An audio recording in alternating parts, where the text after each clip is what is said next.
অসুস্থ মানুষ দেখতে যাওয়াটাও কিন্তু সুন্নত।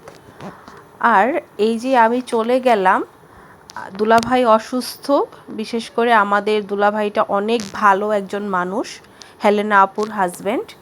আর হেলেনা আপুর বাসায় চলে গেলাম। দুলাভাই ভীষণ অসুস্থ, তাই দেরি না করে চলে গেলাম। আর আপু তো রীতিমতো আমার সাথে রাগারাগি করে, কিছু নিয়ে গেলেই তার বাসায় আপু আমার সাথে অনেক রাগ করে কেন নিয়ে এসেছি। আসলে অসুস্থ মানুষ যেহেতু আমার তো কিছু না কিছু নিতেই হবে, তাই বেশি কিছু নিলাম না, হালকার মধ্যেই নিয়ে নিলাম। তো তারপর এই যে আপুর সাথে দেখা হলো। আমি ঈদের পরে এত ব্যস্ত ছিলাম আপুর সাথে দেখা করতে পারিনি। আর এই যে আজকে ফাইনালি হচ্ছে আপুর সাথে দেখা হলো। আপু অনেক সুন্দর সুন্দর কথা বলছিল, যেটা আমার কাছে অনেক ভালো লাগছিল।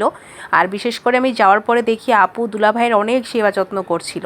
এটা দেখে আরও বেশি মনটা ভরে গেল যে এত কাজের মধ্যে দিয়েও আপু যে এত সব কিছু মেনটেন করে। আর বিশেষ করে ফাইনালি আপুকে আমার অনেক ভালো লাগে, সে সব কিছু মেনটেন করে আমার মতো করে। আমি যেরকম সব কিছু গোছানো পছন্দ করি, সেও ঠিক গোছানো পছন্দ করে। আপুর সাথে তাই আমার অনেকটাই মিলে যায়। এটা সবাই মেনটেন করতে পারে না। যাই হোক, আল্লাহর কাছে অশেষ শুকরিয়া। আর আপু তো রীতিমতো অস্থির হয়ে গেছে, ঘরে অসুস্থ রোগী, তারপরও নিজের হাতে রান্না করছিল, নিজের হাতে আমাকে তুলে খাওয়াচ্ছিল। রাতে ডিনার করার জন্য অনেক জেদ করছিল, কিন্তু নাস্তা খেয়েই তো পেট ভরে গেছে। সবাই ভালো থাকবে, আল্লাহ হাফেজ।